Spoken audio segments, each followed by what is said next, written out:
Hello friend, this is star boost once again with an interesting video. ठीक है, तो यार आज के अपने चैप्टर का नाम है ग्रेविटेशन। तो यार ग्रेविटेशन का बेसिक इंट्रो पढ़ते हैं पहले, फिर बाद में इसको और भी डिस्कस करेंगे। ग्रेविटेशन का मतलब समझते हैं। तो ग्रेविटेशनल फोर्स होता क्या है? It is the force of attraction between any of the two object in the universe. यानी कि ग्रेविटेशनल फोर्स होता है वो किसी भी दो ऑब्जेक्ट के बीच का अट्रैक्शन फोर्स होता है। अट्रैक्शन फोर्स समझते हो, यानी एक दूसरे को एक दूसरे की तरफ खींचने वाला फोर्स। ठीक है, तो ग्रेविटेशन फोर्स सिंपली किसी भी दो ऑब्जेक्ट के बीच में लगने वाला वो फोर्स है जो एक दूसरे को अपनी तरफ खींचता है। तो ये लगता किन में? तो ये हर बॉडी, यूनिवर्स में जितनी भी बॉडी है वो हर बॉडी एक दूसरे को अपनी तरफ खींचती है, यानी कि कुछ ना कुछ ग्रेविटेशनल फोर्स लगाती है। अब तुम्हारे मन में आ रहा होगा कि हमें दिखता क्यों नहीं है? क्योंकि वो जो ग्रेविटेशनल फोर्स एक दूसरे की तरफ लगाती है वो काफी ज्यादा छोटा होता है, इस वजह से हमें दिखता नहीं है। बड़े बड़े जहाँ पे काफी ज्यादा बड़े ऑब्जेक्ट हो, वो काफी ज्यादा पास पास हो, वहां पे दिख सकता है। जैसे कि तुम्हारा अर्थ है, अर्थ के 1 किलोमीटर दूर पे तुम सन को लाके खड़ा कर दो तो फिर वो चिपक जाएगा, एक दूसरे को अपने पास अट्रैक्ट कर लेंगे और अर्थ और सन एक दूसरे में जाके घुस जाएंगे। वहीं लेकिन अगर तुम देखते होगे कि अर्थ और सन हैं तो काफी बड़े बड़े, लेकिन काफी ज्यादा दूर मौजूद हैं। इस वजह से जो फोर्स ऑफ अट्रैक्शन है उन दोनों के बीच का वो काफी ज्यादा कम है। ठीक है, वहीं अगर पास में होते तो बहुत ज्यादा होता। जैसे कि मान लो कि ये कोई भी एक ऑब्जेक्ट है और ये कोई भी एक ऑब्जेक्ट है, तो ये दोनों एक दूसरे को अट्रैक्ट करेंगे। ठीक है, तो एक दूसरे को अपनी तरफ अट्रैक्ट करने की कोशिश करेंगे, लेकिन जो अट्रैक्शन फोर्स होगा इनके बीच में वो काफी ज्यादा कम होगा। क्यों? क्योंकि इन लोगों का मास बहुत कम है। अभी तुम्हारे समझ में नहीं आ रहा होगा कि मास पे ग्रेविटेशन फोर्स कैसे डिपेंड करता है। अभी तो पता चल जाएगा यूनिवर्सल लॉ ऑफ ग्रेविटेशन में। ठीक है, तो भी आगे बढ़ जाते हैं। तो इसकी ग्रेविटेशनल फोर्स की खोज कैसे हुई? तो यार एक बात बताना चाहूंगा कि जो ग्रेविटेशनल फोर्स होता है हर किसी में लगता है। तुम्हारी बॉडी तुम्हारे आसपास की चीजों को खींचने की कोशिश करती होगी। जैसे कि तुम्हारे सामने अगर पेन डला है तो फिर तुम्हारी बॉडी तो उस पेन को अट्रैक्ट करती होगी अपनी तरफ, और वो पेन तुम्हें अट्रैक्ट करता हो, लेकिन तुम खींचते नहीं हो उस तरफ, या फिर वो पेन तुम्हारी तरफ क्यों नहीं आ रहा वो तुम्हें पता चलेगा यूनिवर्सल लॉ ऑफ ग्रेविटेशन से, मास या फिर रेडियस वाले कंसेप्ट से। ठीक है, तो अब इसकी खोज कैसे हुई? ग्रेविटेशन फोर्स के बारे में किसने खोजा, इसके बारे में थोड़ा बेसिक इंट्रो ले लेते हैं। ठीक है, लेकिन ये चीजें पूरी तरीके से क्लियर तो तुम्हें 11th क्लास में होंगे। ठीक, तो 9th में काफी बेसिक सा टॉपिक है ये। तो when Isaac Newton sitting under an apple tree. ठीक है, जब इसाक न्यूटन एक बहुत ही फेमस साइंटिस्ट थे। ठीक है, ये माने जाते हैं जो ग्रेविटेशनल फोर्स है या फिर ग्रेविटी है उसको फाउंड करने के लिए इनका सबसे बड़ा अहम रोल भी था। ठीक है, तो sitting under an apple tree, ये जब एक दिन एप्पल के ट्री के नीचे बैठे हुए थे तो तभी एक एप्पल एकदम से पेड़ पे से नीचे को गिरता है। एप्पल ने इनको सोचने पर मजबूर कर दिया। क्या सोचने पर मजबूर कर दिया? कि जो एप्पल था वो नीचे की डायरेक्शन में ही क्यों गया? वो ऊपर नहीं जा सकता था या इधर उधर नहीं जा सकता था, कहीं भी चला जाता, वो नीचे ही क्यों आया? तो उन्होंने फिर इसके बारे में थोड़ा सा मतलब एक्सपेरिमेंटेशन किया, उन्होंने थोड़ा दिमाग लगाना शुरू किया। तब उन्हें पता चला कि जो अर्थ है वो एप्पल के ऊपर कुछ फोर्स लगा रहा है, यानी कुछ तो फोर्स लगा ही रहा है। ठीक है, उन्हें पता नहीं था तब ग्रेविटेशनल फोर्स होता क्या है, क्या तो डिस्कवरी तो नहीं की थी। तो फिर इन्होंने अज्यूम कर लिया कि जो अर्थ है वो एप्पल के ऊपर कुछ फोर्स लगा रहा है, तभी वो एप्पल नीचे की तरफ खिंच के आया है। ठीक है, तो यहीं से डिस्कवरी होना स्टार्ट हो गई थी प्रॉपर तरीके से। मतलब पूरी डिस्कवरी से एप्पल और अर्थ के ऊपर डिपेंड नहीं कर रही थी।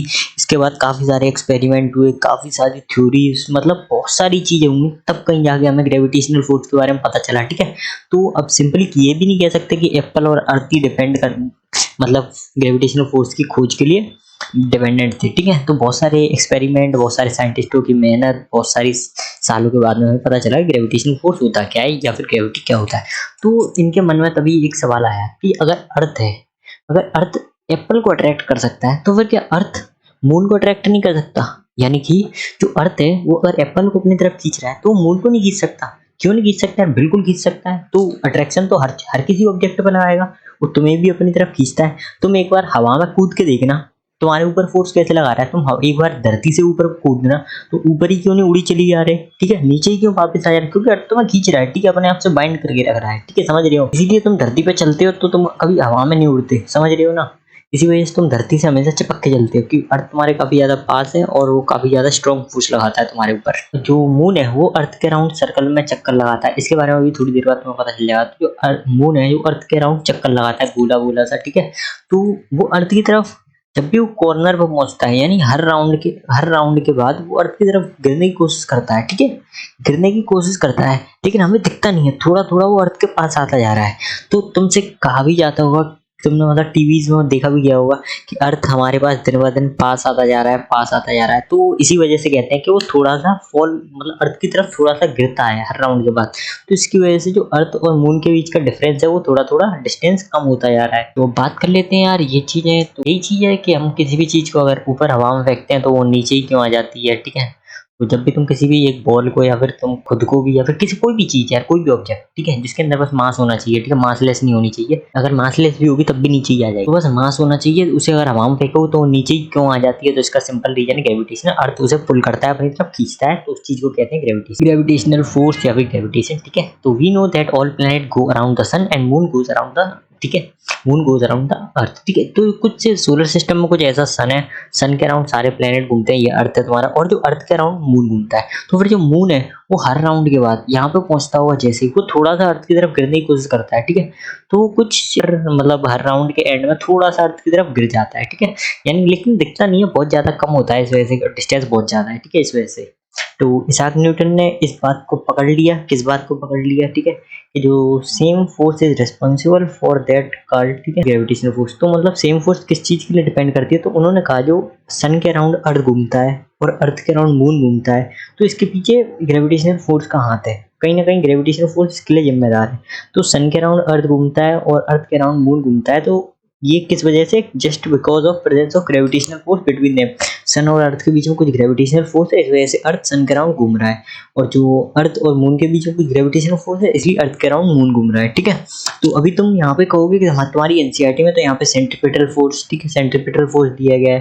तो सेंट्रीपिटल फोर्स बेटा कुछ नहीं होती है। सेंट्रीपिटल फोर्स का मतलब, सेंट्रीपिटल फोर्स ग्रेविटेशनल फोर्स का ही पार्ट, बस जो फोर्स ग्रेविटेशनल, बस जो ग्रेविटेशनल फोर्स सेंटर की तरफ लगती है, यानी किसी भी एक सेंटर वाले ऑब्जेक्ट से एक बाहर के रिवॉल्व उसके चारों तरफ घूमने वाले ऑब्जेक्ट के बीच में रखती है, तो उस चीज को कहते हैं सेंट्रीपिटल फोर्स, ठीक है। आई होप तुम्हें अंडरस्टैंड हुआ होगा ये बात, ठीक है।